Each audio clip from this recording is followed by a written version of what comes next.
$10 billion in food stamps benefits were improperly paid out by the states, which are charged with administering the program. The Government Accountability Office reports that these payments errors are mostly failures to verify recipients met all eligibility criteria, such as being in the country legally. Loopholes and incorrect payments are costly enough, but the tax dollars lost to outright fraud may be greater. For instance, the Government Accountability Office estimated that trafficking in food stamps is a $5 billion annual industry. Trafficking occurs when a crooked store owner profits off taxpayers by turning benefits into cash. For example, a customer swipes the EBT card for $200 in groceries. The clerk gives back $100 cash and pockets the difference. The customer then uses the cash to buy ineligible items such as alcohol or cigarettes. To address fraud in federal benefit programs, the President created in March the White House Task Force to Eliminate Fraud, led by Vice President Vance. Building on DOGE efforts, the task force is working to eliminate data silos that make it hard to access the data needed to verify recipient eligibility and to flag potential fraud. If food stamp recipients' data stays in state-specific databases, for instance, individuals may apply for and receive benefits from multiple states.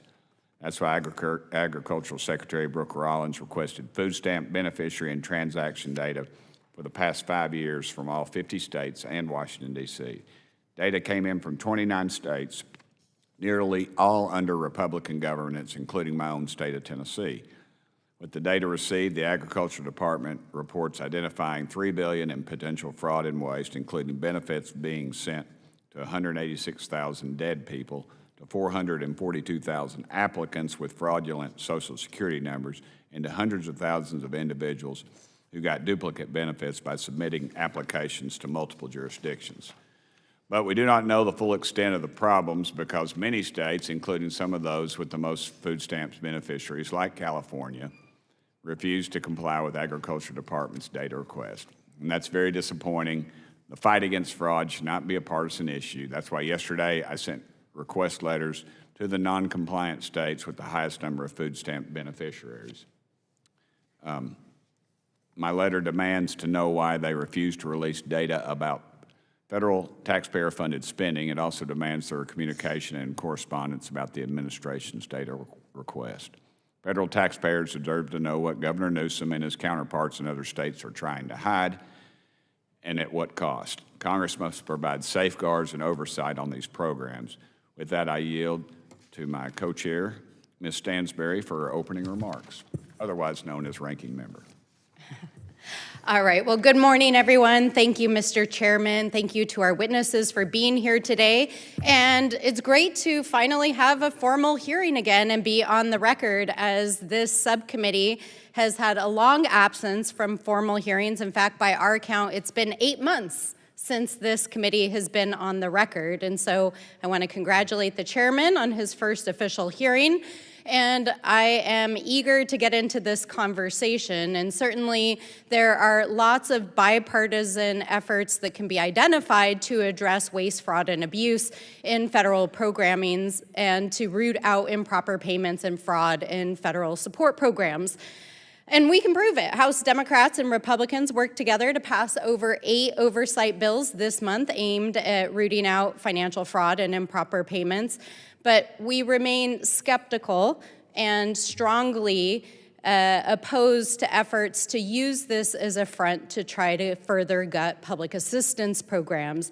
In fact, we have seen over the last year and a half as this administration and this majority has used waste, fraud, and abuse as a front to try to gut basic programs that feed our children. I think that all of us can agree that in one of the wealthiest countries on planet Earth, there should not be hungry children. But over the last year and a half, we have seen one of the most dramatic increases in hunger in the modern time. In fact, recent reports have revealed that the United States is experiencing the highest rates of hunger since before the pandemic. 1 in 5 children right now are currently going without meals. 1 in 5 children in the United States. And because of the big ugly bill that was passed last year on July 4th and signed into law, a report this week in ProPublica revealed that over 770,000 American children are going without meals because of the big ugly bill that Donald Trump pushed through with the support of this majority on the backs of the American people, which we know has also affected 3.5 million Americans' access to food assistance. This is a moral failure. This is not just a policy argument. This is a moral failure in one of the richest countries on planet Earth.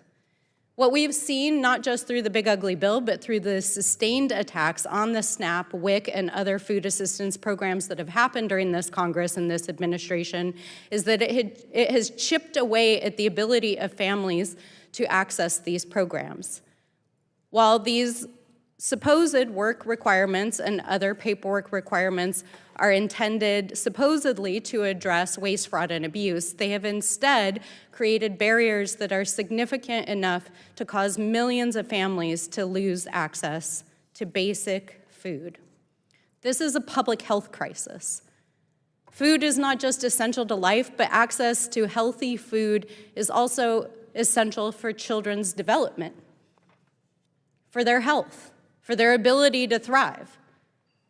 And so while President Trump is taking away food from hungry kids, we've also seen economic policies that have caused the cost of food to skyrocket.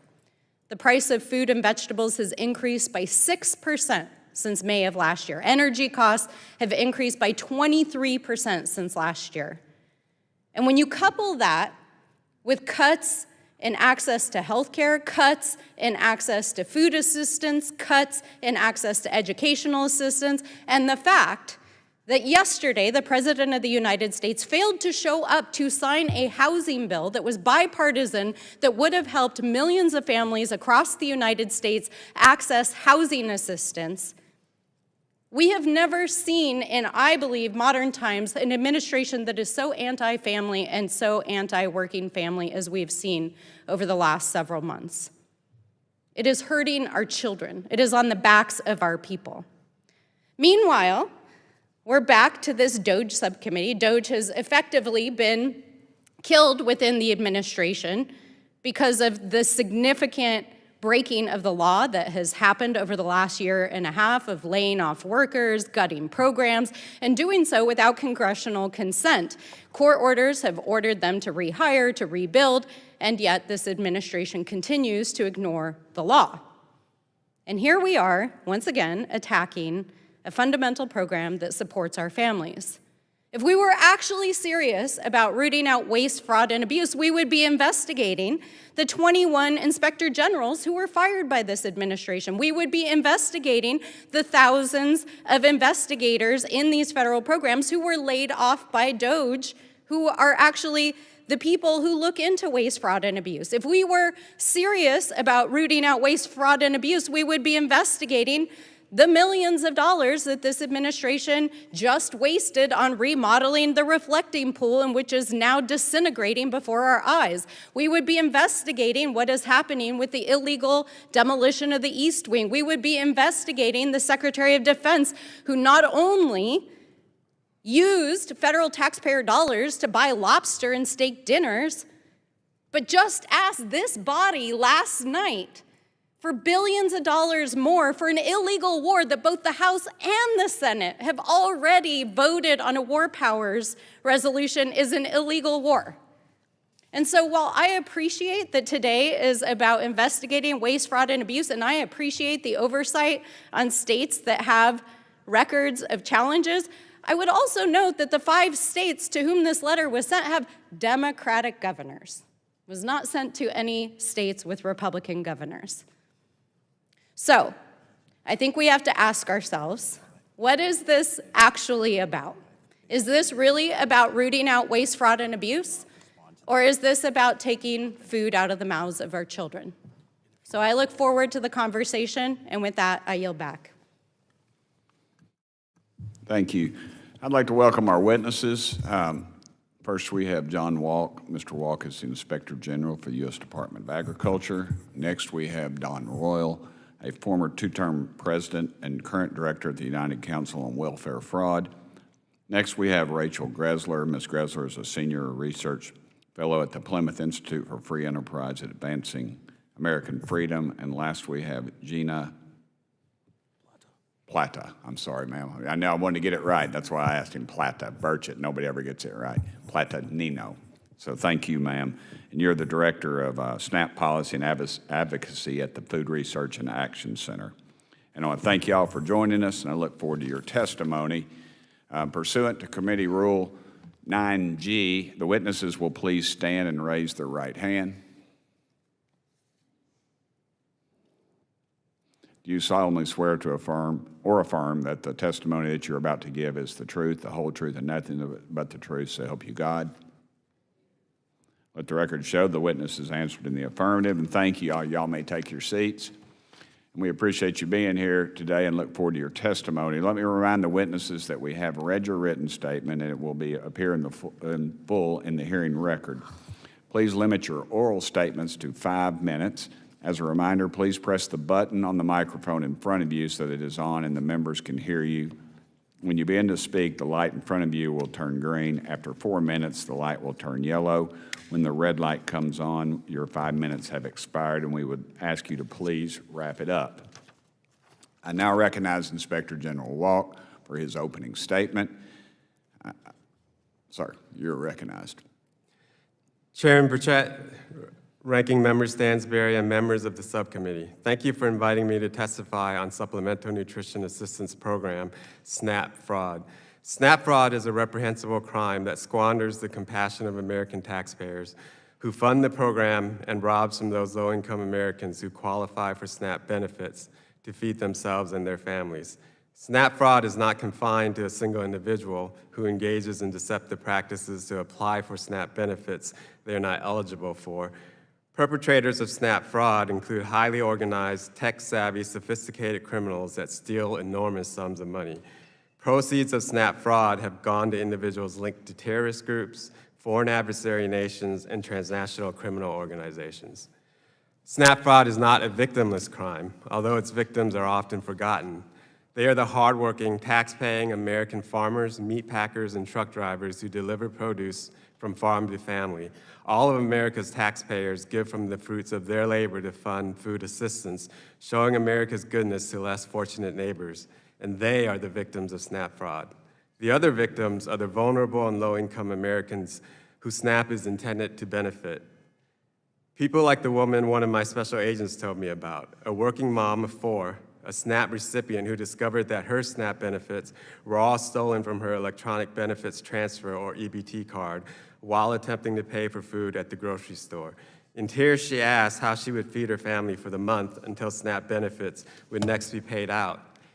Just this week, I spoke to another victim in New York, a working father of 5, whose SNAP EBT card was skimmed and benefits were remotely drained. I've heard many stories from victims like these, working moms and dads, in my 6 months as Inspector General. USDA OIG is working hard every single day on behalf of these victims. They are why SNAP fraud matters. With limited time, I will highlight some of the prevalent forms of SNAP fraud OIG encounters, though there are many others. EBT card skimming is a serious concern. Criminals use skimming technology to capture information such as the EBT card number and PIN code. The data captured is then used to clone the victim's EBT card. Criminals will then cash out at the opportune time. The legitimate recipient is left without food assistance. On this easel here is a picture of a skimmer that can be overlaid to a point-of-sale device in as little as 7 seconds. The criminal now controls the EBT card and owns all the dollars that will be loaded to that card. SNAP trafficking remains an investigatory priority. Today, there are more than 250,000 food retail stores authorized to exchange food for SNAP benefits. They then obtain federal reimbursement for the food they sell. You can think of them as the providers in this program. Unscrupulous retailers will instead use their stores to launder SNAP benefits. An individual will exchange their EBT card for cash, and the retailer will extract the remaining value from the card or sell it. But it's not only cash. Picture it as a store in Southern California. involved in an investigation by local and federal law enforcement that OIG supported. SNAP EBT cards were trafficked for cash, exchanged with local gang members at that location for crack cocaine. The gang members then used the proceeds from those SNAP cards to purchase guns, all with tax dollars. I'll just repeat that. SNAP dollars, federal tax dollars, used to buy drugs and guns. And as the district attorney of San Diego shared, just perpetuating the violence already in some of our communities. EBT terminal fraud is also a growing concern. This scheme allows fraudsters to impersonate an authorized retailer and direct SNAP payments to their own bank account. In a recent case, the loss was $66 million. Deterring fraud requires exacting real consequences on those who commit fraud. OIG will continue to investigate, make arrests, and support convictions. Although a strong law enforcement response is critical, we cannot pay and chase our way to stopping SNAP fraud. To be effective, we need to guard the front door by ensuring that proper internal controls at USDA and state administering agencies are in place to prevent fraud. Adopting modern technology to verify identity and other applicant information before making payments is crucial. In addition to the ability to identify and prevent SNAP fraud, we would benefit tremendously from improved information sharing between the federal government and the states. Although USDA maintains data on authorized retailers, individual states maintain data on their own program participants, and access to this information would allow federal oversight to evaluate the effectiveness of internal controls at the applicant level and help fix vulnerabilities. Finally, low-tech security measures associated with SNAP are outmatched by high-tech schemes. Fraud identification, detection, and prevention systems should be updated to meet the tactics and tools of modern fraudsters. Thank you again for the opportunity to testify before this subcommittee on this important topic. I would be pleased to answer any questions you may have. Thank you, General. Ms. Rowell, you're recognized, ma'am. Chairman Burchett, Ranking Member Stansberry, other members of the subcommittee, thank you for the opportunity to appear before you today. The United Council on Welfare Fraud is the only national organization of investigators dedicated to protecting public assistance from fraud, waste, and abuse. We are the professionals dedicated to the prevention, investigation, and prosecution of fraud, safeguarding billions of taxpayer dollars to ensure our nation's welfare programs remain strong to assist those in need. I appear before you today as a certified welfare fraud investigator with nearly 2 decades of experience, representing hundreds of investigators who spend their days in the trenches fighting the war against fraud, also advocating to ensure the laws and regulations that are supposed to be supporting these efforts do so. Unfortunately, too many of the safeguards of our nation's SNAP program have been weakened, delayed, or inconsistently implemented. The result is predictable, benefits have been exploited, and public confidence has eroded. I first had the honor of appearing before this subcommittee nearly a year and a half ago to discuss the broader issues of fraud. We provided our unique perspective from those dealing with these issues and detailed our recommendations to this panel, many of which were later echoed in the committee's own recommendations. So thank you on behalf of UCOF and the beneficiaries we are protecting. My message today, with the focus on SNAP, 15 months after the subcommittee's first hearing, the passage of H.R. 1, and in light of the nationwide fraud discoveries, is more direct. The time for reflection has passed. Action is needed now. SNAP is a vital program, but it's broken.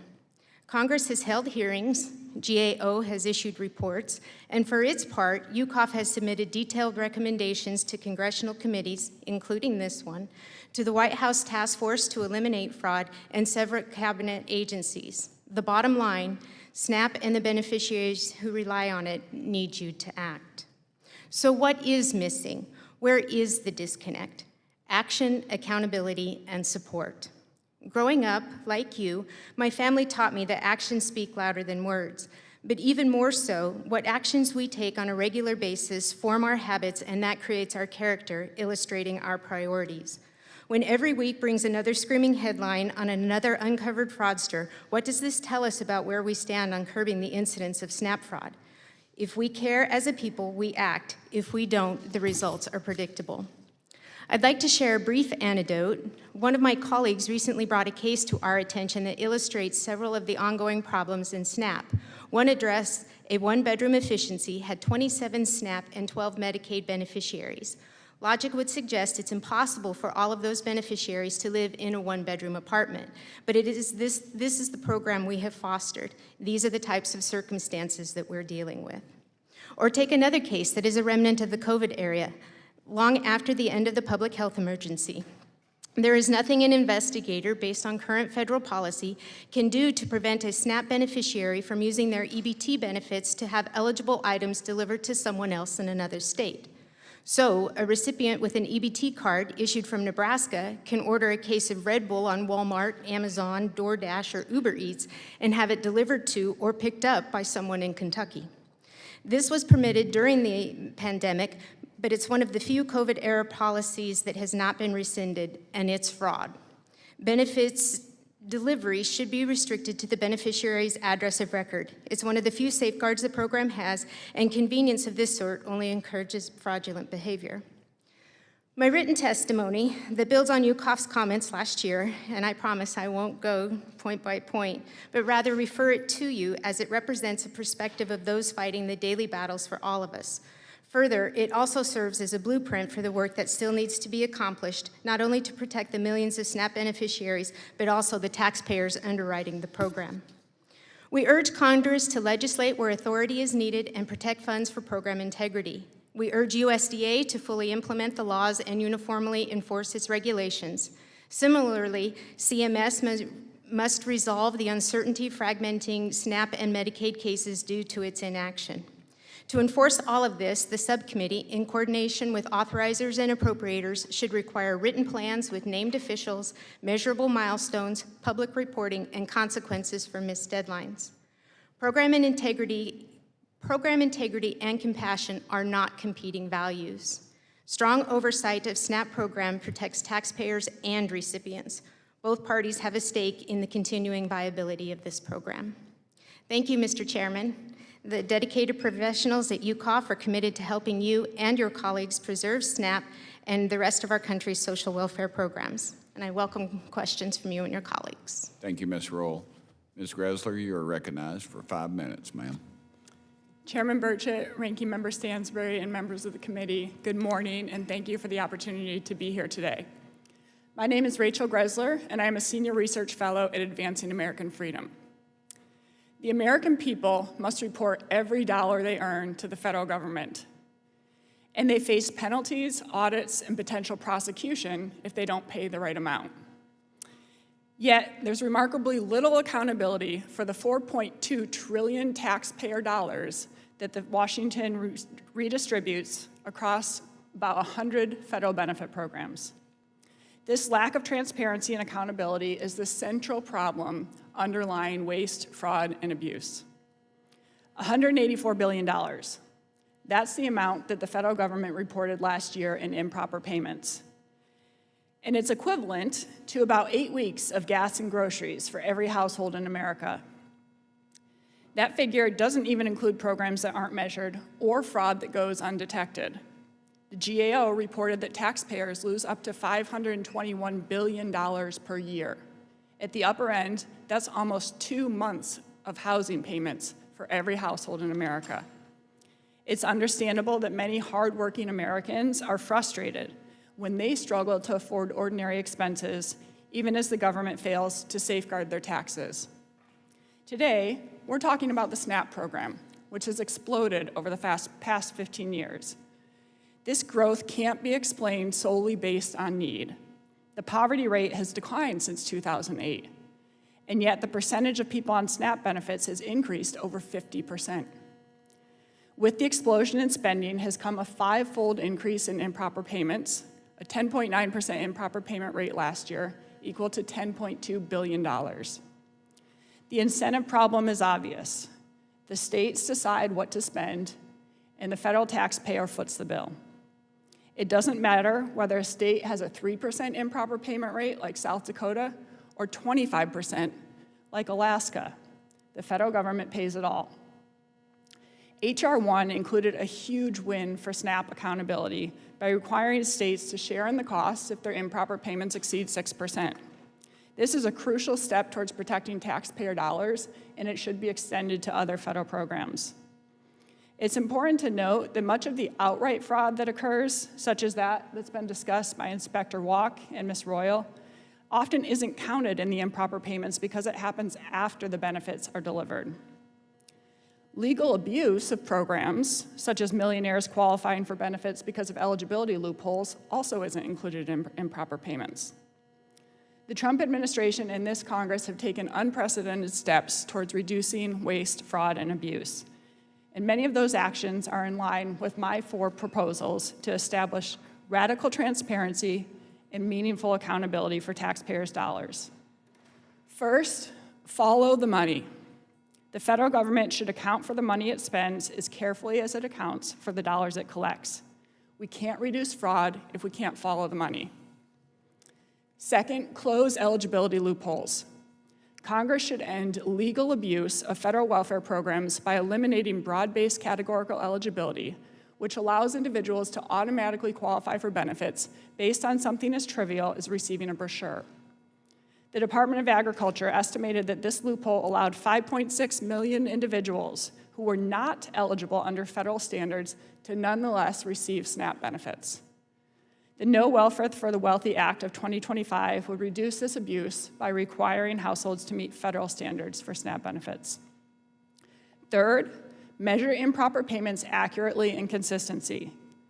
Many programs aren't measured at all, others are measured inconsistently, and some recent administrations have intentionally undercounted improper payments.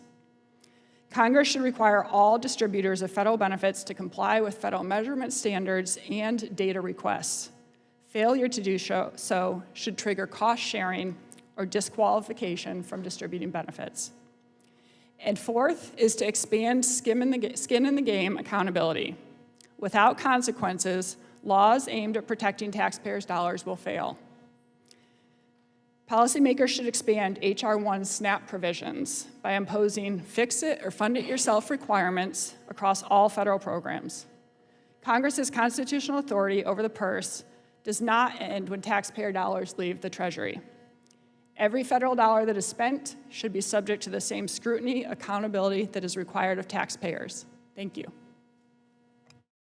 Thank you, ma'am. Ms. Plata-Nino is recognized. Good morning, Chairman, Ranking Member, and members of the committee. Thank you for the opportunity to testify today. I am an attorney in good standing, and I have represented clients who needed help accessing SNAP because the process was too burdensome.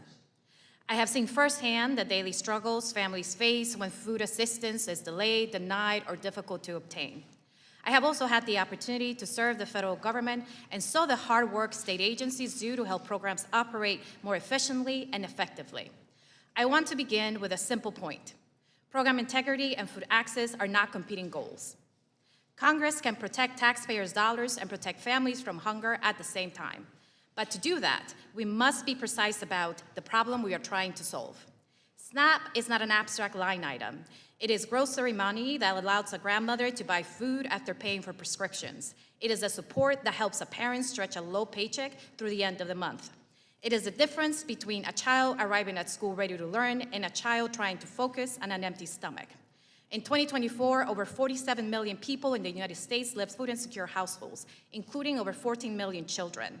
Those numbers represent American families making impossible choices every day. SNAP responds to that need. It served over 41 million people in fiscal year 24, and most SNAP households include a child, an older adult, a person with a disability. Many participants work in jobs that pay too little or offer too few stable hours. Others turn to SNAP during a layoff, a health crisis, a caregiving emergency, or a temporary loss of income. SNAP helps people weather hardship, and it helps them move forward.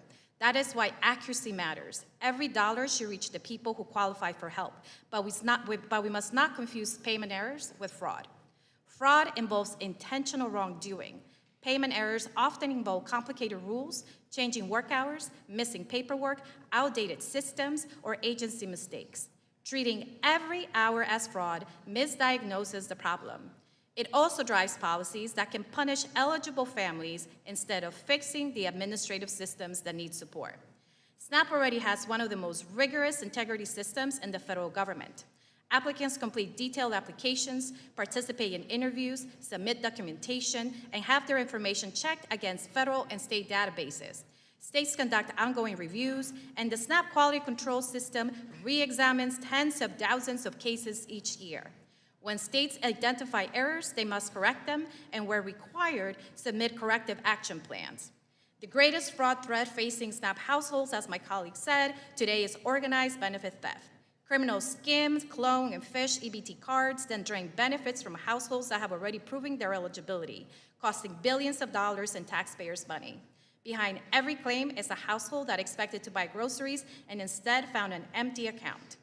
Congress should focus on the vulnerabilities that actually harm families and taxpayers. That means accelerating chip-enabled EBT cards. Congress should also protect the administrative capacity that makes integrity possible. States reduce errors when they can hire trained eligibility workers, modernize outdated systems, answer phones, process documents on time, and conduct meaningful quality reviews. Cutting administrative support, as H.R. 1 has done, by shifting an additional 25% to states while demanding greater accuracy, runs counter to the goal of accountability.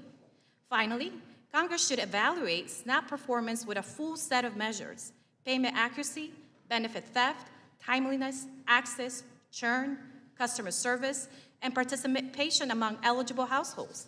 A state can lower an error rate by making the program harder to access, but that does not mean it has improved integrity. It may simply mean eligible people gave up, missed an interview, could not reach a call center, or lost food assistance because of paperwork. The right standard is clear. SNAP should be accurate, secure, timely, and accessible.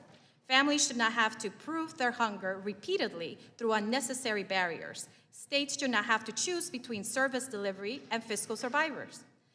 Taxpayers should not expect oversight that targets real risk, not policies that shift costs onto families with the least ability to bear them.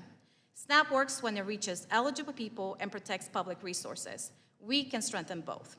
I urge you to invest in secure payment technology, restore and preserve strong federal state administrative support, measure what truly matters, and keep the human impact at the center of every integrity discussion that has caused over 4 million individuals losing SNAP benefits since the passage of H.R. 1. Thank you, and I look forward to your questions. Thank you, ma'am. And I will commend all y'all. You got it done in 5 minutes, which is kind of incredible. So y'all get your rewards in heaven, all right? Because this is a subcommittee. We don't even have food back here. Anyway, thank y'all. And I now recognize myself for 5 minutes of questions. This is for all y'all. According to nonpartisan anti-fraud experts, improved data sharing is needed to better identify and prevent fraud in federal benefit programs, especially those administered by the states. But 21 states have for the past year refused to provide food stamp data with the Department of Agriculture. The Agriculture Department identified $3 billion in potential fraud just from the food stamp data submitted by 29 states. That includes benefits going to 186,000 deceased individuals and to 442,000 beneficiaries with fake Social Security numbers. Based on these results, is it fair to assume the Trump administration could identify additional fraud if it had the data from 21 non-compliant states? Ms. Plata-Nino. Thank you, ma'am. Plata-Nino. Say it one more time for me. Plata-Nino. They've told me this back here, and I'm just terrible. I apologize. That's okay. I'm going to get it. That's all right. Thank you for the question. The Privacy Act of 74 and the paperwork reduction of 80 creates a balance between Congress and the executive branch to make sure that we protect the privacy of Americans. The data that USDA handles and the states handles has a high rigorous quality control measures that are important to protect the safety of American families. The data request that is being asked goes above and beyond that. It asks for 5 years of American families' data, including HIPAA-protected information, whether or not they were eligible, whether or not they apply. So think about the 15-year-old child and single mother who applied during the pandemic, and right after they found a job. Now that 15-year-old child with many medical needs, that information will go over to an entity that we don't know what sort of protections and privacy will go forward. The Quality Control Program, as USDA has stated, has rigorous control measures, and the data that is currently being sent by those states is randomized and anonymized to protect privacy of American individuals. Thank you, ma'am. Ms. Gresler? Yes, it is absolutely fair to assume that you could catch significantly more fraud if you take 50 different siloed databases and compile them together. And just one example of that is that the same Social Security number could be used to claim food stamps in 50 states plus the District of Columbia. And none of those states will know that because they don't have access to the other one. There's no cohesive force between the two. There's no, as we found with the IRS and a lot of our agencies, the computers just don't hook up. Is that what you're telling me? Yes, they're not looking across them, and essentially the federal government is granting a blank check to the states to apply these programs, and yet they're not returning the data per the recent request to be able to ensure the integrity of those dollars. Right, thank you. Ms. Royal? Ms. Gresler did an excellent job of answering that question. Of course, more data is going to be able for us to identify more fraud. The trouble right now, states don't have access to information if a recipient or applicant is already receiving benefits in another state. There is a question on the application that requires the applicant to provide that information. You know, have you received benefits in another state? If so, which one? If they mark no to that, then as an investigator, there's no way for me to contact another state to verify that. So having access to the data, making sure that benefits aren't already being issued by another state and preventing dual issuance would be a significant savings to the taxpayer. Inspector General? Thank you, Mr. Chairman. I can just give a couple of examples. So with OIG, and I'll just speak from OIG's perspective. I know that USDA is doing a separate data request, but about a year ago under my predecessor, OIG requested data from the top 10 SNAP states in terms of spending in order to review integrity and quality of state data. We've released one report very recently from Ohio and found $13.3 million in anomalies that would not have otherwise been found because we were able to work with the state. The state, before that report even became public, started working on those anomalies to be able to figure out what was actually going on. Puerto Rico, although not one of the state agencies that we were looking at, their comptroller general looked at their own data and came up with found $150 million of NAP benefits that went to dead people. 38,000 dead people that received that nutrition dollars. And almost immediately, we went down to Puerto Rico and met with the comptroller general and with their IG to talk through how we can help from a federal perspective to exercise federal oversight. Because the states have this participant data, if we don't have it, we can't even find the vulnerabilities, much less start to collaborate about how we can go about changing it. And today, we have 6 of those 10 states that have provided the data. 4 have continued to object after a year. And I recently ordered subpoenas for that data, and we're still waiting on it. Okay, thank you. I've run over a little bit. As chairman, I'm allowed to do that apparently, but I hate it when they do that. So I'm going to recognize my ranking. No, you want me to go to the Democrat? Okay. Yep, go ahead, brother. You're recognized. Thank you, Mr. Chairman. Mr. Walk, were you involved in the development of Project 2025? You have any involvement in it? I was. Yes, sir. It's a yes or no. Yes, I was a volunteer. Limited involvement, maybe?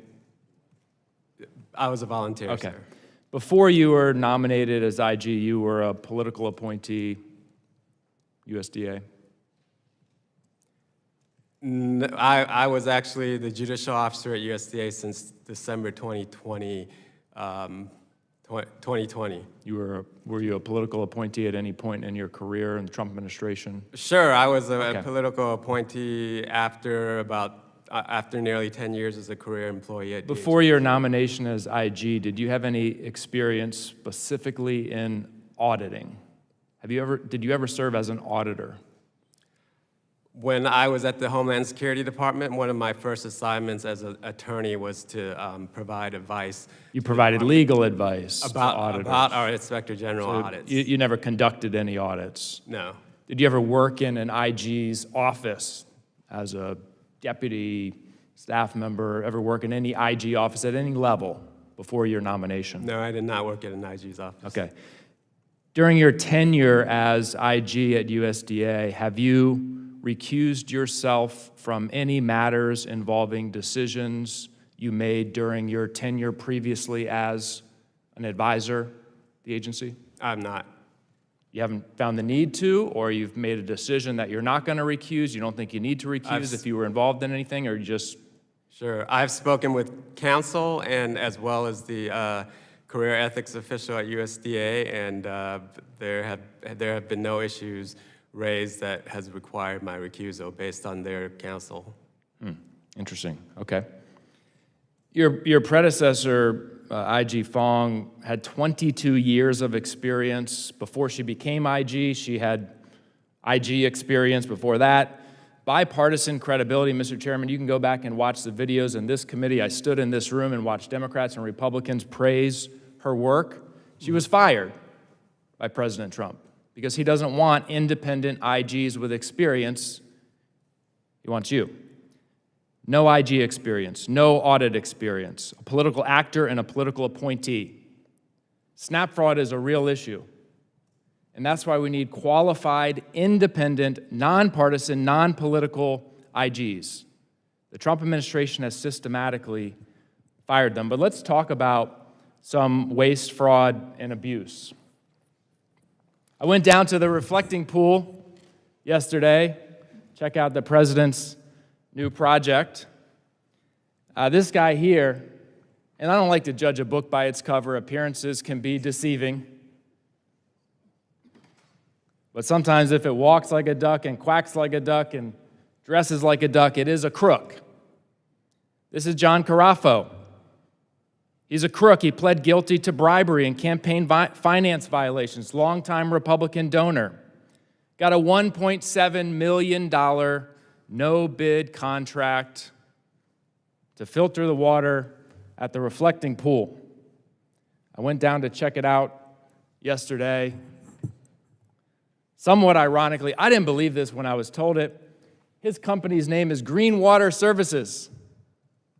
President promised us beautiful blue water. Gave a contract to this crook who gave us green water, algae, and dying ducks. Mr. Chairman, at some point this committee will have to address the waste, fraud, the abuse that's taking place in this administration. The wolves are in the House. They're in the White House. The waste, the fraud, and abuse is happening under our own eyes. And this DOGE committee, committed to government efficiency, hears no evil and sees no evil, because this is the president's buddy from Mar-a-Lago. Said he's a great guy. The president and this Congress, this Republican Congress, have literally taken food from the mouths of hungry children, and they're putting it in the pockets of crooks like this. If that's not fraudulent, Mr. Chairman, I don't know what is. I yield back. Thank you. Now yield to 5 minutes to Mr. Cloud. Thank you, Mr. Chairman, and I appreciate you holding this hearing. Us getting rid of the waste, fraud, and abuse in our government is extremely important. Ms. Gresler, I think you mentioned $184 billion in fraud in just a year. I'm on the Appropriations Committee, and only 2 of our appropriations bills that fund the government are over that amount. So that's significant with what we could be doing or returning to the American people if we could rein in the waste, fraud, and abuse. I'm also constantly amazed by how much we try to measure compassion by how many dollars go out the door, how many people are on the rolls, without looking at to whether it's going to accomplish those needs. I appreciate, Mr. Walk, what you had pointed out, that some of these dollars are actually being used fraudulently by gangs to buy drugs and guns and nefarious activities, not to mention somebody going overseas to bad actors and all those different kind of things. It's important that we make sure that it's going to do exactly what it was supposed to do. I note that SNAP has almost doubled in the last 5 years. Meanwhile, the poverty rate in our country is roughly where it was about 5 years ago, within a percentage. And so it seems like maybe there's some overhead. Recently, just in the data shared, as the chairman had mentioned, $3 billion a year in potential waste, fraud, and abuse just among the states that have shared information. 186 deceased individuals who are on the rolls. Now, if we take those off the rolls and the numbers of SNAP beneficiaries went down, what you'd hear is, children are not being fed from the left, but actually we're just trying to make sure that we're not sending money to people who are not alive anymore. There are 356 to 500,000 duplicate enrollees, so some of these are people who are enrolled in multiple states. I think Ms. Gresler, you had talked about that. Some up to 6 states that we know of, and this is of the states sharing information. I would think that those states not sharing information, that potentially the problem's worse, and maybe that's not why they're sharing information. Who knows? Ms. Roy, you talked about the checkbox that, all you have to do is say, are you not receiving? Us hoping that those committing fraud would be honest on their application, right? This is the big check we have. Ms. Gresler, I was wondering if you could speak to, and maybe we'll go down the line, to you mentioned some of them, but some of the protections that we could put in place to make sure that the SNAP benefits are going to those who are truly in need, and that we're making sure that the federal taxpayers. I was really struck by your thought of what we require the information of those paying taxes into this. Those who are basically footing the bill for SNAP, we require to know every dollar that they're making. But those who are receiving the benefits, it doesn't seem like we have that same sort of. Yes, thank you. And I want to go over 2 things. And the first is looking at and addressing the benefits that the government delivers the same as the taxes it collects. And so what we need to do is establish some new 1099 reporting forms. If you receive a Social Security benefit, you file that with your taxes each year. We should be able to have every benefit that goes out the door, a beginning to an end accounting of that. And then you can have a situation where automatically this gets detected. The Department of Justice announced a $6.5 billion fraud takedown yesterday, 455 dependents, healthcare programs. Some of those were stolen identities, and then the individuals had benefits claimed on the stolen identities individual's behalf. Well, if you don't have that individual claiming on their form that they received that benefit, that's going to be an automatic trigger to look back to the next step, the next pathway in this, beginning to end accounting to say, were you the point of fraud, or was it that next one? But you should be able to follow that end to end. And the second is getting rid of these eligibility loopholes. If you look at the 7 states that actually use the federal standards instead of this categorical eligibility, they have 50% fewer people on SNAP, and they have the exact same poverty rate. It seems to me that states are actually incentivized to just get more people in the rolls, whether it's valid or not. It's money into the state, and they pay $0 of it. Yeah, Ms. Royal, did you want to speak to that? Having access to the National Accuracy Clearinghouse, which is a nationwide database that would provide information to states to prevent or identify dual enrollment, would be critical. The next thing, ID verification to make sure that a person applying for the benefits is not deceased, is who they say they are, and we can make sure, again, that the benefits are issued accurately. Ending self-attestation. Someone can go in and submit an application and answer a question with a shoulder shrug and still receive benefits. So verifying the information provided for eligibility would be significant. Increasing the retention amount. So when a state has determined that benefits have been issued to a household that they shouldn't have received, when the state recovers that, they're able to retain a portion of that money. And increasing that percentage to incentivize states to actually identify and prosecute or prevent and detect fraud would be substantial. And finally, requiring that retention money be used for the prevention, detection, and prosecution of fraud. Often, many states just roll that into their general fund, so investigators continue to be understaffed and undersourced. Thank you. My time's up, Chairman. I yield back. Thank you. Mr. Timmons, you're recognized. Thank you, Mr. Chairman. I want to thank you for holding this hearing. There's a huge opportunity to get government benefits to people that need them and deny government benefits to people that do not qualify for them. And it's an incredibly important issue. Hundreds of billions of dollars every decade are lost to waste, fraud, and abuse. And we've actually been working on a bill that actually passed this committee. It passed this committee unanimously. That doesn't happen often, but it's called the TABS Act, Timely and Accurate Benefits. And what it does is it uses technology to confirm that a person does not make enough money. And what you do is you log into website, you then go to your bank, you then go to your Cash App, your Zelle, your Venmo, and you would then get benefits immediately.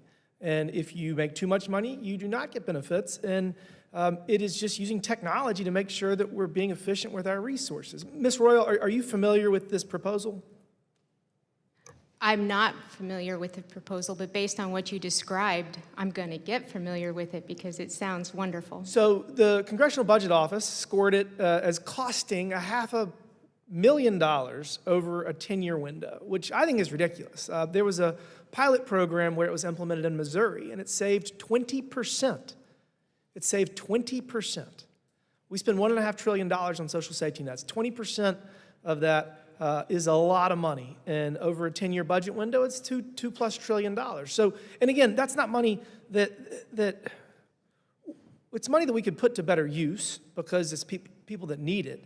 And so I think that we need to get the TABS Act on the floor and we need to get it passed because giving states the ability to get a better picture of an individual's earning capacity is step one. And this is actually really exciting because the first thing we do is we use technology to get a better understanding of whether people actually qualify for it. The second part is more critically important, and that's we end the benefits cliff.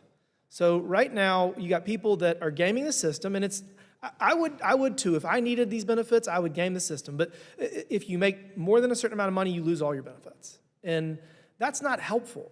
You're not helping people get out of the situation they're in. So if you stratify them to say, all right, you're going to get this amount for now. We could even give more at the beginning and create an incentive structure to get out of whatever their situation they're in to end the benefits cliff. We can't do that now because it's too complicated. But with technology, we could. Ms. Plata-Nino, does that make sense to you to use technology to get people benefits faster and then create incentive structures to help them get back on their feet? Does that make sense? I think that's what every person who's applying for SNAP benefits would like. No one wants to be in the program. If the economy and jobs was strong, individuals would not be in the program. And I think we agree that we have an obligation to help people that are down on their luck. I mean, that's what these social safety nets are for, but they're not designed for generational cyclical poverty. If a grandmother, a mother, and a daughter have all experienced the need for SNAP benefits, our social safety nets are not working. I mean, because that is not the desired outcome. It should be a transitory opportunity for them to get back on their feet. Ms. Gresler, this makes sense. Is this not just a no-brainer? We have the ability to use this technology. It's been tested, and we could literally transform our social safety nets. Does that make sense? Absolutely, and we've seen yesterday with the Department of Justice's announcement of fraud that there are advanced techniques that are being used, and yet there are still many silos that are out there. And so in the same way that we need the data to no longer to be siloed so that you can also deliver benefits more quickly, we also need the welfare programs to not be siloed so that individuals, it's always got to be work-oriented welfare. And oftentimes you do face these benefit cliffs, and you may not know that if I take this benefit, I'm going to lose this benefit. And so to have a coordinated system, Congress has allowed Utah to do it because they were grandfathered in, but currently prevents the other states from adopting this like one-door model that actually helps individuals get into work instead of trapping them in a maze of welfare. And we have the ability to do all of this, and this committee has seen it appropriate to pass a bill unanimously, and it's currently waiting a vote on the floor. The TABS Act has the ability to transform our social safety nets and to save billions and billions and hundreds of billions of dollars. So we're going to be pushing to get a vote on that on the floor.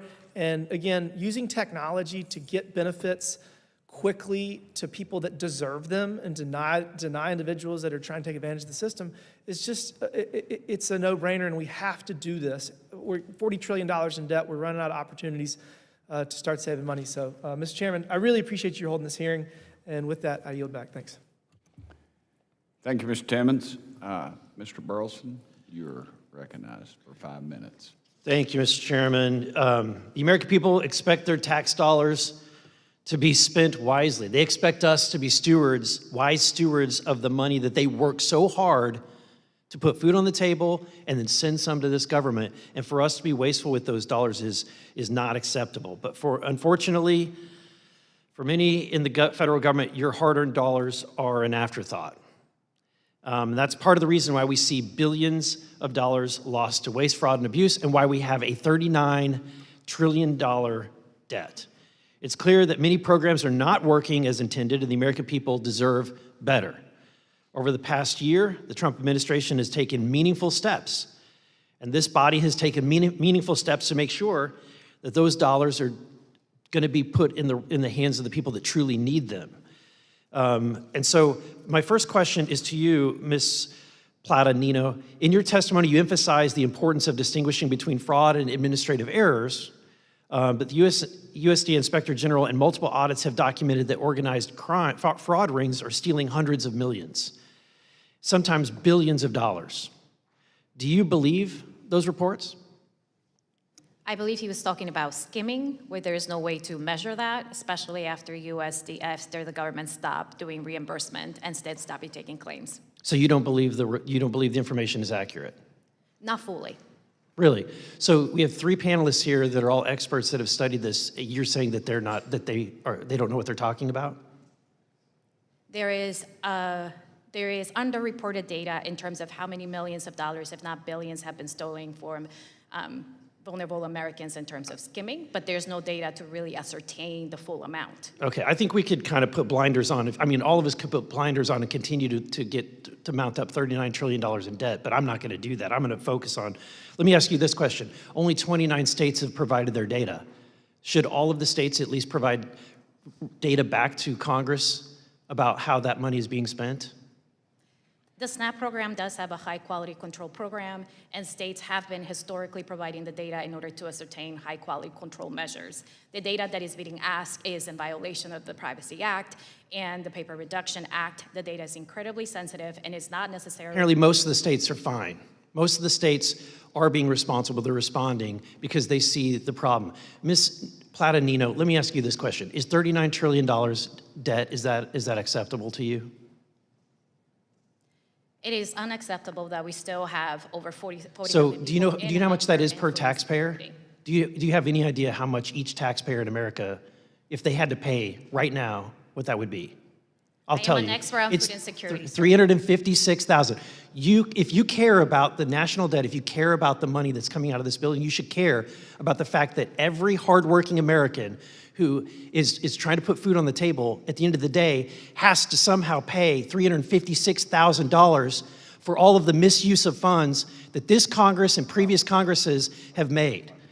I don't find it acceptable. And we're trying to do everything we can to unwind this clock and undo the damage that previous Congresses have done to not just the American people today, but future generations. And to demonize that work, I think, is unacceptable. Mr. Walk, thank you for your service as an Inspector General. Can you describe the scale of the threat based on the investigations your office has conducted on the sophisticated organized crime that's occurring that we're seeing with the SNAP program? I think it's very large scale. We, in terms of skimming, that requires some kind of sophistication. It requires organization. And so we're seeing a lot of what Baltic transnational criminal organizations involved in skimming. That money oftentimes goes overseas. We also know that in many of our investigations, we've seen ties of individuals, subjects that have had ties to known or suspected terrorists. So it very much is a sophisticated. In which countries do you see that activity the most? From which countries? Are they organizing, scheming? Well, we see a lot of skimming from Romania. From Romania. How do you feel, when you talk to the American people about this, how do you think they feel? To find out that their dollars aren't even going to their neighbor in need, they're going to some fraud, organized crime syndicate out of Romania. Well, I actually had a conversation with a victim just this week. I was in a store in New York, and this father of five told me he was skimmed more than once. The card was replaced, and he was skimmed again.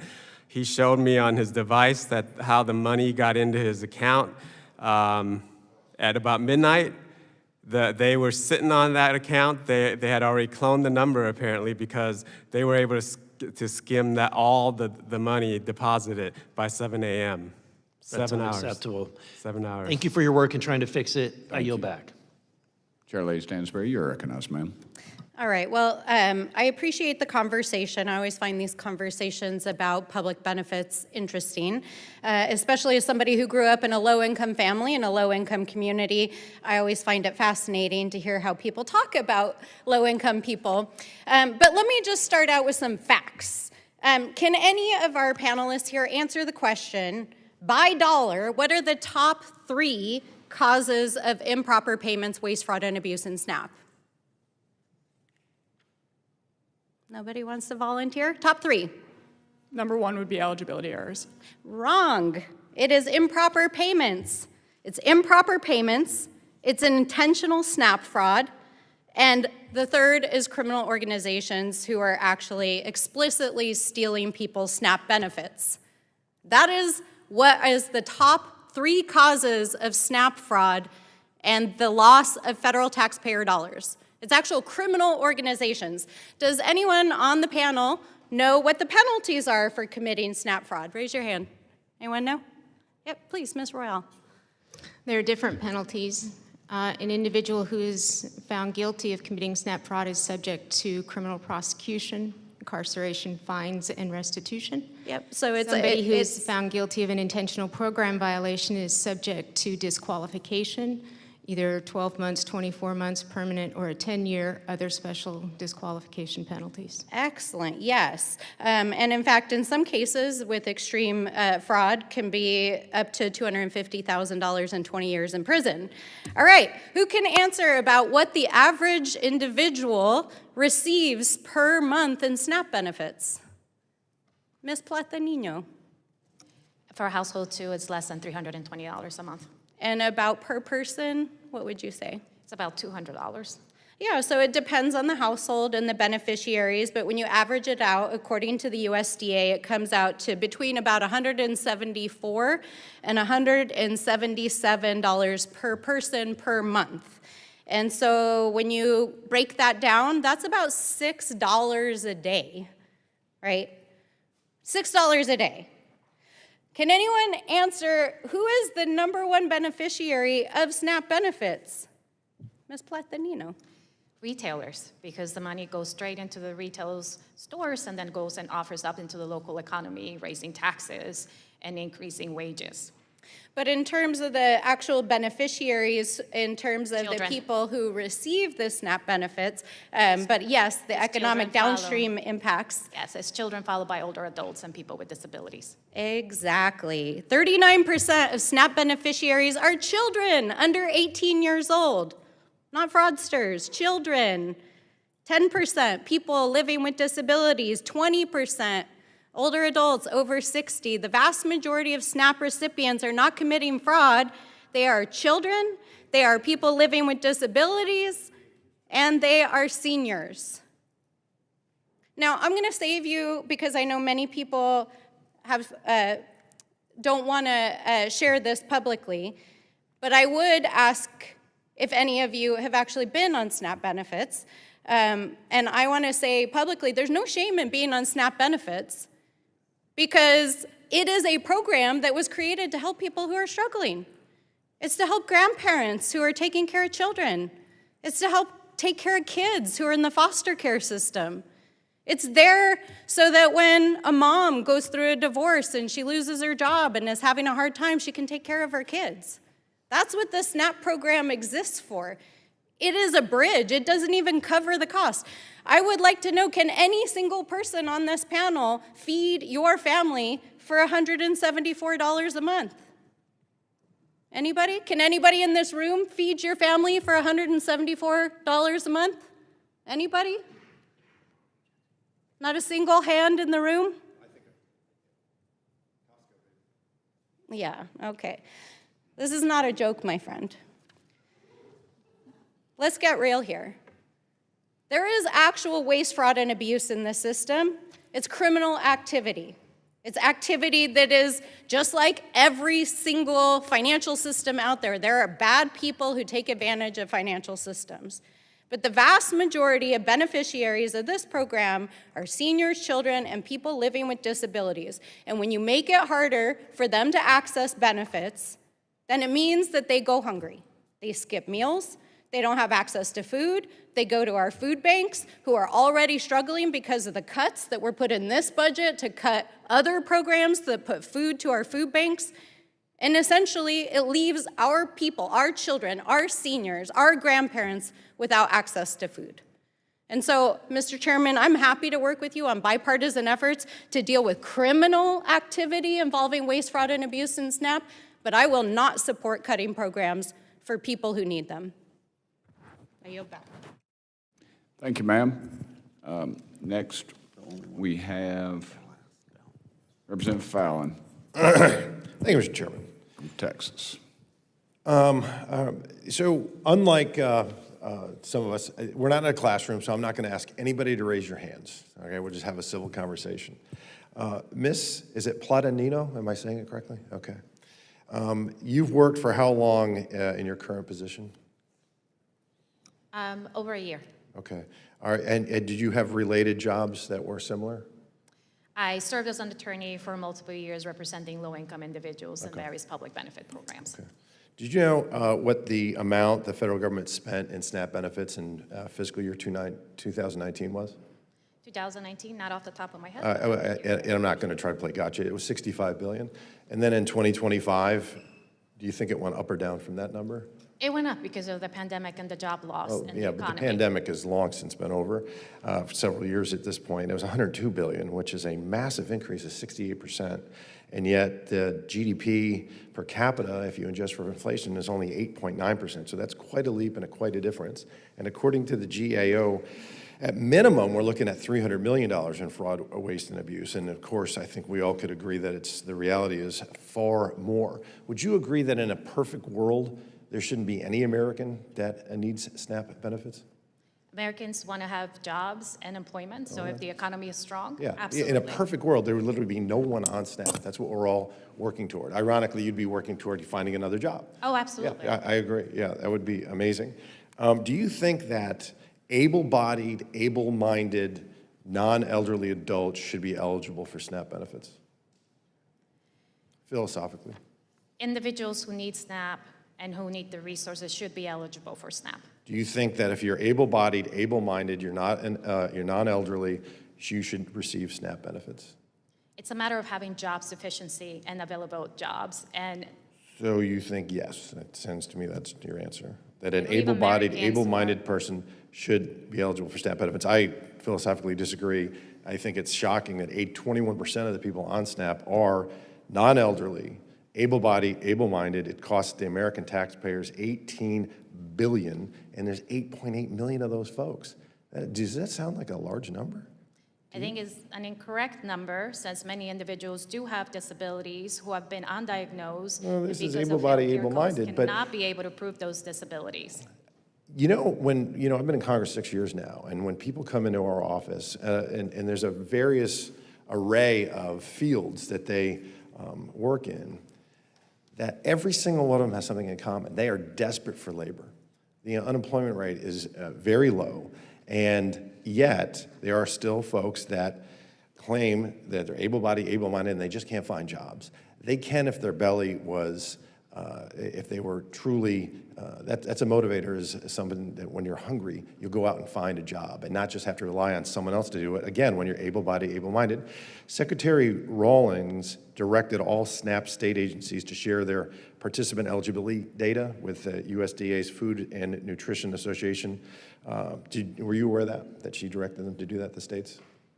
I'm aware that the labor market has been very weakened for blue-collar workers. And That's not what I asked you. What I asked about, Secretary Rawlings directed the state SNAP agencies to share their participant eligibility data. Were you aware that she asked them that? The states? Are you talking about the data request? Let's try it again. Secretary Rawlings asked the states, the 50 states in D.C., to share their participant eligibility data with the USDA. Were you aware of it or not? If you weren't, we can talk about it and I can tell you what happened. If it's a data request, yes. Okay, yeah. And did you know that 22 states did not share that data? Yes. Do you know what they all have in common? That they don't care about protecting Americans' privacy? Every single one of them has a Democratic governor, all of them. And so it's Arizona all the way through Washington, state and D.C. I find it ironic when I was doing a little research for this, that when you take the states that are run by Democrats and you take the states that are run by Republicans, particularly the larger ones, you have about a 30% more you're 30% more likely to be on SNAP if you live in a blue state. You think it's just because they're just terribly mismanaged, or maybe they're abusing the system? It's my time. This isn't a classroom. They are ensuring that individuals who need access to benefits to be able to make and meet their basic needs have those resources. Well, hopefully we can get in a perfect world and SNAP benefits go away completely. Mr. Chair, I yield back. Thank you. Mr. Gill, you're recognized. Thank you, Mr. Chair, for holding this hearing and for your intense and steadfast work on combating waste, fraud, and abuse. We certainly appreciate it. I know taxpayers appreciate it. And thank you to the witnesses for taking the time to be here. Ms. Plata-Nino, did I pronounce that correctly? Plata-Nino? Okay, Plata-Nino. Got a couple questions for you. Should SNAP dollars be spent on sodas? The purpose of the SNAPS program is to provide families to have food and beverages. Should it be spent on sugary sodas? I am happy to talk about hunger and nutrition, but not dictate what Americans should or should not eat or may have access to. I'm asking if tax dollars should be used to pay for sodas. Taxpayers' money should be utilized to ensure that individuals have access to the food that they need to survive or may be accessible to them. Do they need sugary sodas to survive? Some of them do, who do have low blood issues, who may Is that have right? COVID, or who have kidney issues. You think they Yes, need there's- Coca-Cola to survive? Do you think that's the most appropriate use of our tax dollars? I am not a physician, but medical records and expertise You were do just show that in citing some the circumstances health they needs, do. apparently, of the American people. So do the American people need Coca-Cola to survive? I did not say that. I said that. I'm asking you. I'm giving you the opportunity to say yes or no. I will not answer for individuals and their choices. You think that there are some Americans who need Coca-Cola to survive? Is that your testimony? I am happy to talk about the food and nutrition You just don't needs know. that individuals have. You just don't know. I think most people can rationally say that you don't need Coca-Cola to survive. Wouldn't you agree? I agree that we have a hunger crisis and that we need to address it by ensuring that individuals have the food resource that they need. Got it. And one of those is sugary Coca-Cola. What does SNAP stand for? It's a supplemental nutrition assistance program. What's nutritional about Coca-Cola? I am not a nutritionist. I am a food security expert in ensuring that individuals have the food resources that they need. This is a common sense question. All of these have been common sense questions. I'm just asking you, is there nutritional value to sugary sodas? It's a yes or no question. I am not an expert. I would have to look at the dietary guidelines. You're not an and look at everything. expert. I don't think that there's nutritional value to sugary sodas. I think most people in this room would agree with that assessment. But you have no opinion? I'm here to talk about the food needs and the hunger crisis that individuals here in America are Are you facing. that ideologically dug in that you want our tax dollars paying for sugary sodas, that you will not, in a straightforward way, admit that sugary sodas are not healthful for the American people? I think that focusing on soda when people are going hungry. We spend is a an lot of issue. our tax dollars are spent on soda. That's why I'm asking about it. We have And no, you appear to be so ideologically dug in that you won't answer a simple question that that's not an appropriate use of our tax dollars and that does not, in fact, make the American people more healthy. I won't answer because there's no data sort of proving that. Do you need data to determine whether drinking soda is healthy? I think I'm facts sorry, are- it's a serious question. Is there some, do you believe that perhaps drinking sodas every day is healthy? The worst health outcome is hunger. When the individuals don't have the resources. Do you satiate hunger with Coca-Cola? I did not say that. But you said that the worst health outcome is hunger, and I'm asking you about sugary sodas. And I'm focusing on the nutrition needs and making sure that children have the resources. Is your that they need. organization funded by soft drink makers? I am not in charge of development, but no. It's not, okay. Is your organization funded by organizations that make money from food stamps?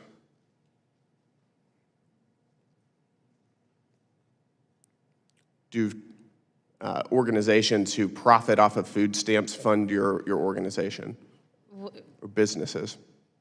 I mean, I can't comment to that. Happy to talk about the resources that need it. Does General Mills fund your organization? I don't have access to that information. I do, it's right here. They do fund your organization. Do they profit off of food stamps? Retailers are the major beneficiaries. Do you think that of that's the a conflict program. of interest? That's where EBT dollars are utilized. Yes, and they're profiting off of your advocacy. Do you think that that's a conflict of interest?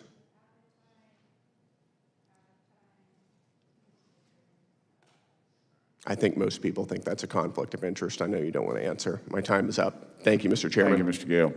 Mr. Jack, you are recognized for 5 minutes. Thank you, Mr. Chairman.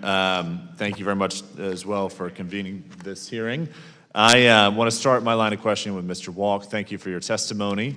And I know that my colleague, Mr. Fallon, covered this briefly, but I understand that by the direction of our Secretary of Agriculture, Brooke Rollins, the USDA requested SNAP participant eligibility data from all 50 states to ensure the benefits are being dispersed properly. But only 29 states have released that data. And I was hoping you could illuminate for this committee why you believe the 21 states who have not yet released that data have not done so. Well, I can't speak to the USDA's request. I can speak to my own OIG's request for state SNAP data. So about a year ago, we asked for the top 10 states in terms of SNAP spending for their participant data because we wanted to do an evaluation of the integrity and quality of that data, especially as it touched on qualification, your eligibility to be on SNAP. We received 6 states, the data from those 6 states. And I would just say that we've finished a report of Ohio, and I think, I know I spoke a little bit to this earlier, but we found $13.3 million in anomalies just from that one state who shared their data with us. Before that report became public, they had already started working on those vulnerabilities. But 4 states, California, New York, Illinois, and Michigan, have yet to give us that data so that we could do the same thing and look at the issues in their states. We find things such as applications that miss key data like Social Security numbers, blanks in terms of citizenship, duplicate enrollments, like people who are clearly not living in that state but being paid out funds from that state.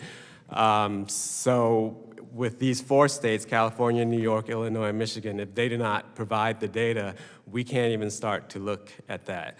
Now, you did mention USDA. I know that they have requested from all 50 states, the request is a little bit different, so I can't get too much into that, and they are a separate organization, but I know that from our separate requests, I have ordered a subpoena, which is very unusual that a state agency will require the IG to issue a subpoena for that kind of information, but we have issued 4 subpoenas to those states, and we're still waiting on that information. Well, we'll look forward to seeing their results once returned and complied with. Ms. Royal, next question to you.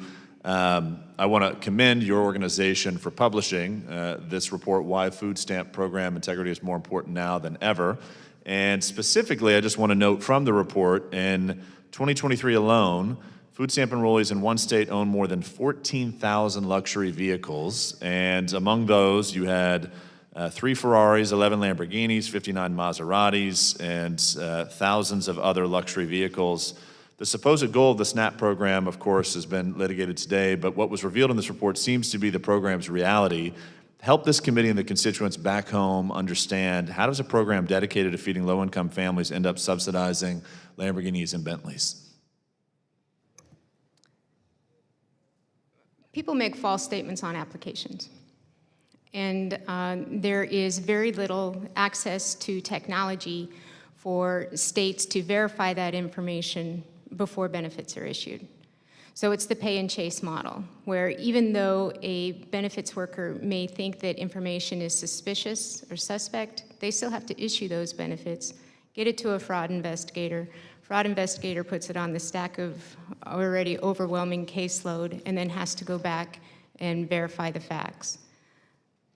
It's not having access to technology and trying to fight these increased fraud numbers with a minimum amount of investigators is a Herculean task that we can't accomplish. Thank you very much. In the closing 30 seconds, Ms. Gresler, good to see you again. Thank you for testifying again before this committee. Would love for you to close out by just illuminating how helpful the One Big Beautiful Bill Act, the Working Families Tax Cut, was in ensuring that we're rooting out waste, fraud, and abuse. Yes, it was a great first step towards that, and primarily in the SNAP program, because if you don't have accountability at the end of the day, there is zero incentive for any state or any agency that is delivering these federal benefits to be able to reduce those. And we can't accept, as a cost of business, having up to $500 billion per year in fraud just so that we can make it easier so that those who are actually eligible for these programs will receive them.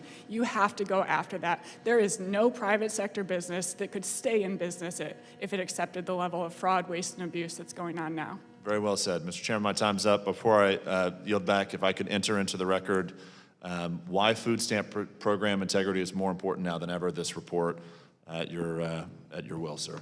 Accept. Mr. Chairman, I also have a UC. Ma'am? I ask unanimous consent to enter into the record 12 letters issued by House Oversight and Government Reform, Democrats, on the importance of data security and privacy in government programs, which we have sent to the administration, which they have failed to respond to. Thank you. Without objection, Representative Luna, you are recognized, ma'am. Thank you, Chairman. Honorable Walk, in Operation Cold Snap, 20 Minnesota retail locations were hit in a single operation for SNAP trafficking. Minnesota is also the epicenter of the largest documented social service fraud scandal in American history, where over 98 individuals charged, 85 being of Somali descent, nearly $300 million stolen from the USDA's federal child nutrition program. Did Minnesota's sanctuary status contribute to allowing that network to operate for years? Congresswoman, I'm not sure if that did, but I do know that in terms of Operation Cold Snap and feeding our futures, that there was a big nexus to the Somali community. But we haven't looked at the issue of how the sanctuary jurisdictions affected that. I understand this to be correct, not just in Minnesota, though. In most states that actually have illegal immigration problems and provide sanctuary status to these people, where they are limiting cooperation with federal immigration enforcement, do you find it to be the case that similar cases also exist in regards to SNAP fraud? Well, I think we need to be able to cooperate across jurisdictional lines when it comes to law enforcement. So if we're not getting cooperation from the state agencies and the proper degree of information sharing, it's very difficult to go after the fraud, particularly in terms of illegal alien communities, because what we found is that often does involve false identities, false document rings, and that the resources that are needed to get at that is not just going to be within USDA. We do need cooperation from state and locals and other federal agencies to get at that. Ms. Plata, do you think that if the federal government gives a set budget for people to be able to access these programs, and then you have others being able to access them as well that haven't paid into the system, in your opinion, would that limit the nutrition access for Americans? SNAP has the high-quality control measures to ensure that only eligible individuals are accessing the program. So you don't think that fraud's occurring? Absolutely. We have billions of dollars that are being scammed by families. Okay. My next question would be for Ms. Gresler. SNAP recipients have significantly higher rates of obesity, specifically type 2 diabetes and hypertension versus the general population. USDA's own data shows approximately $7 billion a year in SNAP funds spent on soda alone. Is it accurate to say that the federal government is currently running a program that simultaneously funds poor nutritional choices through SNAP and then funds the resulting chronic illness through Medicaid, effectively subsidizing the same disease twice?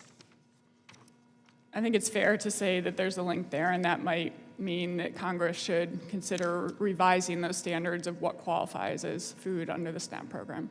Okay. Have any of you, just yes or no quickly, Honorable Walk, have you ever been on SNAP or EBT? No, ma'am. Okay. Ms. Royal? No, ma'am. Not to my knowledge, but my identity could have been stolen to be used elsewhere. No, ma'am. Okay, the reason I ask you guys is because what I'm finding is some of the poorest of the poor communities, specifically minority communities as well, and then obviously impoverished white Americans are given access to this program, but because of the amount of special interest money going into what they can and cannot buy, they're actually being made sick.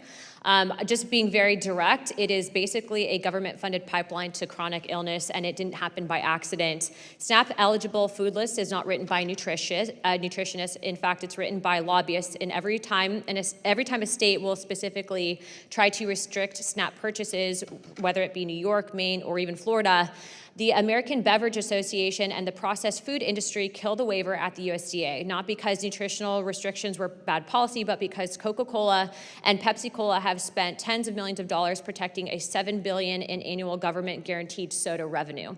I'm just curious, do you really think that this program currently, as written, if special interest is controlling it, is really benefiting children? Honorable Walk, yes or no? I can't give a policy opinion, but I do certainly understand that there are questions about how nutritious some of Do you that. think special interest money should be deciding that, yes or no? No. Okay. Ms. Royal, yes or no? Do you think special interest money should be deciding? No. No. There's multiple research that SNAP supports the healthy. Okay, I'll be honest with diets you. for I don't children. think that special interest money at all should be going to funding this, especially when you have Democrats, to include, a young Democrat from the state of Washington, which is where I used to be stationed, that found it very problematic that you could essentially open up a bag of chips but not serve in a daycare a banana because it didn't meet compliance standards because there wasn't enough sinks. So all that to say, I appreciate you guys being here, but we clearly need to fix our SNAP program. Thank you. Mr. Chairman, I have another UC. You have another what? Unanimous consent. yes, ma'am. motion. Yes. Go ahead, I'd like to ask for unanimous consent to enter into the record a report from this committee's House Democrats entitled Abandoning Americans to Disease, the Trump Administration's Reckless Crusade is Harming Americans' Health, which is about an investigation into the policies that this administration is forwarding, including some of the food standards at the Federal Food and Drug Administration. No objection. And I want to enter with no objection a letter that I wrote to Governor Gavin Newsom of California for the record. And I want to thank y'all so much for being here for our committee. We are getting out in record time. Everybody got their questions in, so we're good. With that, and without objection, all members have 5 legislative days within which to submit materials and additional written questions for the witnesses, which will be forwarded to the witnesses. If there is no further business without objection, the subcommittee stands adjourned.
This hearing on the Subcommittee on Delivering on Government Efficiency will come to order. I want to welcome everyone.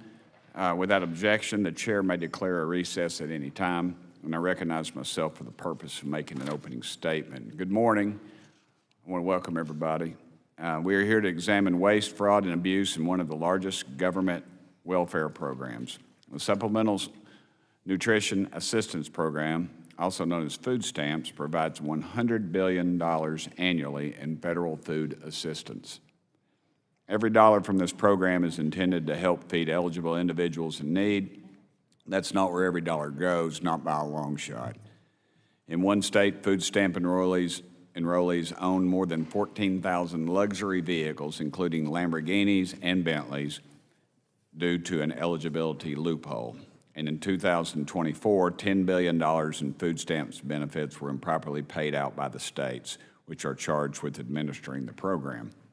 The Government Accountability Office reports that these payments errors are mostly failures to verify recipients met all eligibility criteria, such as being in the country legally. Loopholes and incorrect payments are costly enough, but the tax dollars lost to outright fraud may be greater. For instance, the Government Accountability Office estimated that trafficking in food stamps is a $5 billion annual industry. Trafficking occurs when a crooked store owner profits off taxpayers by turning benefits into cash. For example, a customer swipes the EBT card for $200 in groceries. The clerk gives back $100 cash and pockets the difference. The customer then uses the cash to buy ineligible items such as alcohol or cigarettes. To address fraud in federal benefit programs, the President created in March the White House Task Force to Eliminate Fraud, led by Vice President Vance. Building on DOGE efforts, the task force is working to eliminate data silos that make it hard to access the data needed to verify recipient eligibility and to flag potential fraud. If food stamp recipients' data stays in state-specific databases, for instance, individuals may apply for and receive benefits from multiple states. That's why Agricultural Secretary Brooke Rollins requested food stamp beneficiary and transaction data for the past 5 years from all 50 states and Washington, D.C. Data came in from 29 states, nearly all under Republican governance, including my own state of Tennessee. With the data received, the Agriculture Department reports identifying $3 billion in potential fraud and waste, including benefits being sent to 186,000 dead people, to 442,000 applicants with fraudulent Social Security numbers, and to hundreds of thousands of individuals who got duplicate benefits by submitting applications to multiple jurisdictions. But we do not know the full extent of the problems because many states, including some of those with the most food stamps beneficiaries, like California, refuse to comply with Agriculture Department's data request. And that's very disappointing. The fight against fraud should not be a partisan issue. That's why yesterday I sent request letters to the non-compliant states with the highest number of food stamp beneficiaries. My letter demands to know why they refuse to release data about federal taxpayer-funded spending. It also demands their communication and correspondence about the administration's data request. Federal taxpayers deserve to know what Governor Newsom and his counterparts in other states are trying to hide and at what cost. Congress must provide safeguards and oversight on these programs. With that, I yield to my co-chair, Ms. Stansberry, for her opening remarks, otherwise known as ranking member. All right, well, good morning, everyone. Thank you, Mr. Chairman. Thank you to our witnesses for being here today. And it's great to finally have a formal hearing again and be on the record, as this subcommittee has had a long absence from formal hearings. In fact, by our count, it's been 8 months since this committee has been on the record. And so I want to congratulate the chairman on his first official hearing. And I am eager to get into this conversation. And certainly there are lots of bipartisan efforts that can be identified to address waste, fraud, and abuse in federal programmings and to root out improper payments and fraud in federal support programs. And we can prove it. House Democrats and Republicans worked together to pass over 8 oversight bills this month aimed at rooting out financial fraud and improper payments. But we remain skeptical and strongly opposed to efforts to use this as a front to try to further gut public assistance programs. In fact, We have seen over the last year and a half as this administration and this majority has used waste, fraud, and abuse as a front to try to gut basic programs that feed our children. I think that all of us can agree that in one of the wealthiest countries on planet Earth, there should not be hungry children. But over the last year and a half, we have seen one of the most dramatic increases in hunger in the modern time. In fact, recent reports have revealed that the United States is experiencing the highest rates of hunger since before the pandemic. 1 in 5 children right now are currently going without meals. 1 in 5 children in the United States.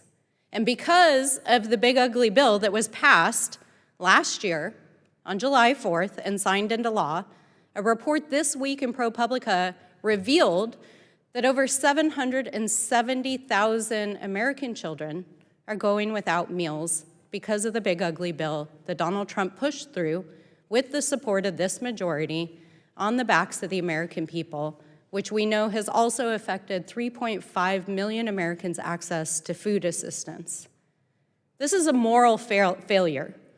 This is not just a policy argument. This is a moral failure in one of the richest countries on planet Earth. What we've seen, not just through the big ugly bill, but through the sustained attacks on the SNAP, WIC, and other food assistance